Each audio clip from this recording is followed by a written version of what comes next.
Hello friends, સ્વાગત છે તમારું મારી યુટ્યુબ ચેનલમાં। આજે આપણે ફાફડા, ગાંઠિયા, સમોસા કે કચોરી સાથે જે આપણને સર્વ કરવામાં આવે છે જે કાચા પપૈયાનો સંભારો, એ સંભારો હું તમને બે રીતે બનાવતા શીખવાડીશ। તો ચાલો આપણે જોઈએ તેની રેસીપી। તેના માટે અહીંયા આગળ આપણે જોઈશે એક મોટી સાઈઝનું એવું કે નાની સાઈઝનું તમારી પાસે જે હોય એવું કાચું પપૈયું લેવાનું છે અને તેને આપણે પીલરની મદદથી તેને છાલ ઉતારી લેવાની છે। તો આ રીતે મેં છાલ ઉતારીને રેડી કરી લીધું છે અને એની અંદર જે પણ બિયા કાંઈ હોય તે આપણે તેને કાઢી નાખવાના છે। હવે આ રીતે આપણે એક છીણી લેવાની છે, તેમાં આપણે આ જે મોટો ભાગ હોય એનાથી આપણે તેને છીણી લેવાનું છે। ઝીણો છે જે ખમણ હોય એનાથી તમારે ખમણ નથી કરવાનું। જો તમે મોટું ખમણ પાડશો તો એ તમારે ખાવામાં તમને મજા આવશે। તો આ રીતનું આપણે તેનું ખમણ પાડીને રેડી કરી લઈશું। તો બધું ખમણ મેં રેડી કરી લીધું છે। હવે આપણે આના બે ભાગ કરી લઈશું, કારણ કે આપણે એક કાચો સંભારો બનાવીશું અને એક વઘાર કરીને બનાવીશું। તો હું તમને બે રીતે બતાવું છું આજે। તો હવે આપણે એક નોનસ્ટિક પેન લઈશું અને તેની અંદર આપણે અડધી ચમચી કે અડધી ટેબલ સ્પૂન જેટલું આપણે તેલ લઈશું। તેલ ગરમ થાય એટલે થોડી રાઈ નાખીશું। રાઈ ફૂટે એટલે ચપટી આપણે હિંગ નાખીશું અને આપણે જે સંભારો છીણીને રાખ્યો હતો પપૈયાનો એ આપણે તેની અંદર એડ કરી દઈશું અને તેને હલાવીને તેલની અંદર મિક્સ કરી લેવાનો છે।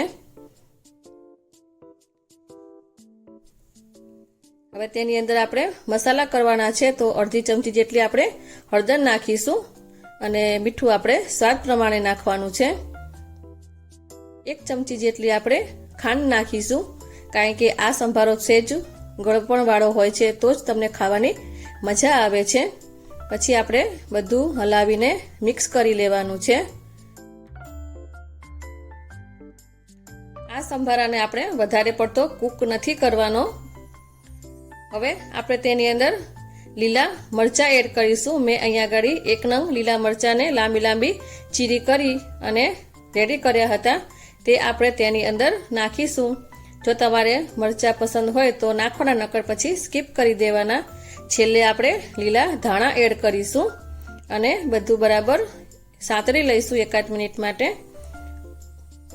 તો સંભારો આપણો સતરાઈ ગયો છે।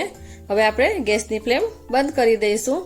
હવે બીજો સંભારો બનાવવા માટે જે છીણ હતું એની અંદર આપણે મસાલા કરીશું। તો તેની અંદર આપણે અડધી ચમચી જેટલું લાલ મરચું પાવડર નાખીશું। થોડું આપણે ધાણા જીરું પાવડર નાખીશું। મીઠું આપણે સ્વાદ પ્રમાણે નાખીશું અને એક ચમચી આપણે ખાંડ નાખીશું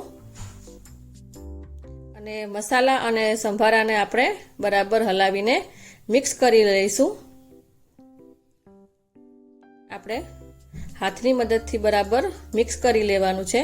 આ રીતે હાથેથી બરાબર બધું મિક્સ કરી લેવીશું। તો તૈયાર થઈ ગયો છે આપણો સંભારો અને તેની ઉપર આપણે છેલ્લે લીલા ધાણા નાખીશું અને બધું મિક્સ। આ કાચો સંભારો ખાવામાં પણ એટલો સરસ લાગે છે। તો સંભારો આપણો રેડી થઈ ગયો છે।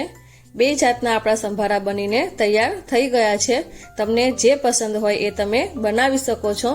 વઘારેલો પણ સરસ લાગે છે અને કાચો સંભારો પણ ખાવામાં જ એટલો ટેસ્ટી લાગે છે।